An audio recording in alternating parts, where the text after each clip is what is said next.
Assalamualaikum warahmatullahi wabarakatuh and have a nice day. My name is Nura Al-Hanani binti Muhammad Izan. Okay, now I will explain about input and output device of Kinex Xbox 360. Okay, as we know, Kinex Xbox 360 is the input device. Because what? Because it is actually a motion sensing input device. The sensor will giving players the ability to transform the entire bodies into game controller. And then the technology included in this system is infrared projectors and detectors. So we know that this Kinex Xbox 360 mostly used in playing video game, okay? Which is when players stand in front of the Kinex Xbox 360, and when players make any movement, the Kinex Xbox 360 as a motion sensing will sensing every movement from the players, and the Kinex will process to give response or action by output. Okay. So next, output device of Kinex Xbox 360. Okay, the output of Kinex Xbox 360, for example, which is television. Okay, television will display feedback, response, or action that detect by Kinex Xbox from players. Okay, from movement that makes by players. Besides, another input device of Kinex Xbox 360 is USB input.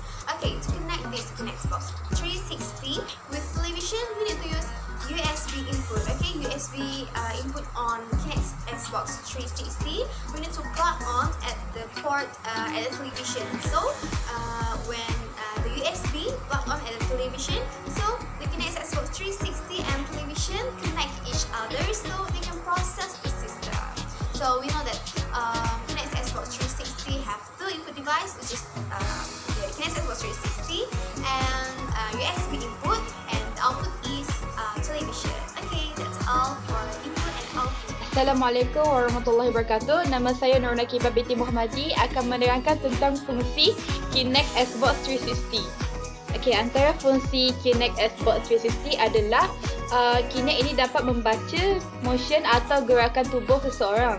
Kinex ini dapat mengesan poster tubuh seseorang dan dapat membezakan antara yang mana tangan, yang mana kaki, yang mana kepala dan sebagainya.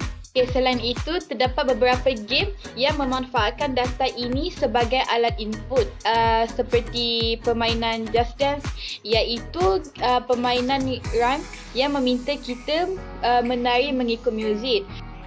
Seterusnya, permainan Boom Ball Kinect, iaitu permainan seperti Arkanoid, Breako Brick, tapi dalam bentuk 3D. Kita kena menggerakkan tubuh badan kita ke kanan dan ke kiri bagi mencegah bola keluar daripada arena. Selain itu, permainan Zoom Tycoon juga menggunakan data ini sebagai alat input. Permainan ini menggunakan data raut wajah kita saat berinteraksi dengan haiwan seperti gorila, monyet dan lain-lain di pinggir kandang yang kita bangunkan. Permainan ini juga menghiburkan hati kita kerana dapat bermain dengan bayi monyet yang berusia 1 tahun. Assalamualaikum, nama saya Nubati Syalawani binti Muhammadin. Nombor matrik saya 057286. Dalam video ni saya akan terangkan perubahan harga daripada first dikeluaran sampai harga sekarang ni. Kita tanpa membuang masa, saya dah buat beberapa kajian tentang beberapa website, semua laman web saya dah baca semua, dan saya dapat satu maklumat penting di mana harga first keluaran bagi sebuah Kinex Xbox 360 ni pada awal-awal dulu dalam harga dia dalam $399, which is kalau kita convert to Malaysia ringgit, kita akan dapat harga dia dalam RM1,619.12. Ini harga first keluaran dulu. Okey. Itu juga saya juga ada buat beberapa research tentang harga sekarang bagi sebuah Kinex Xbox 360, which is harga dia sekarang dalam lingkungan 20 ke $120, which is kalau $20 tu dah kita convert ke Malaysia ringgit, kita akan dapat harga dalam lebih kurang RM81.16. Kalau 120 tu pula, kalau kita convert to Malaysia ringgit pula, kita akan dapat dalam harga RM489.95. Tapi ini depends on Kinex Xbox 360 tu, okey. Seterusnya saya juga ada buat dan research untuk satu website ni, nama The Walmart. Seperti yang tengok kat sebelah ni, harga sekarang bagi sebuah Nike Air Sport 360 sekarang dekat Walmart harga dalam 48.89 US dollar, which is kalau kita convert to Malaysia ringgit, kita akan dapat harga dia dalam RM198.39. Juga ada buat beberapa resale dekat app Shopee. Macam kat sebelah ni, harga dia sekarang bagi sebuah Nike Air Sport tu harga dia dalam RM279. Lazada pun sama juga, harga dia RM279. Dia jadi mahal sebab mungkin disebabkan kos penghantaran dia kot daripada luar negara nak masuk ke Malaysia, dia tidak ada charge duty export semua kan, so jadi mahal. Itulah maklumat yang saya dapat, yang saya kaji daripada internet. So itu saja daripada saya. Terima kasih. Hai, Assalamualaikum. Saya Siti Nafatihah binti Ismail. Nombor matrik 057274.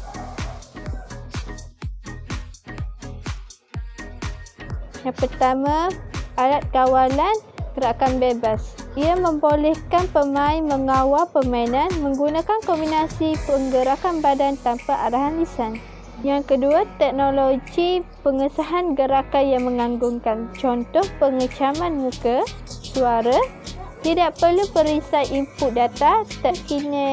Kinect Xbox 360 ni juga mempunyai jualan bulanan seluruh dunia untuk pemain-pemain yang menggunakan Xbox 360. Dan akhir sekali, permainan yang terdapat dalam Kinect Xbox 360 ni juga mempunyai permainan yang sangat eksklusif, lebih baik dan mudah berbanding dengan PS3. Antara keburukan Kinect Xbox 360 ialah ianya sangat mahal. Yang kedua, maksimum 2 permainan. Yang ketiga, memerlukan banyak ruang.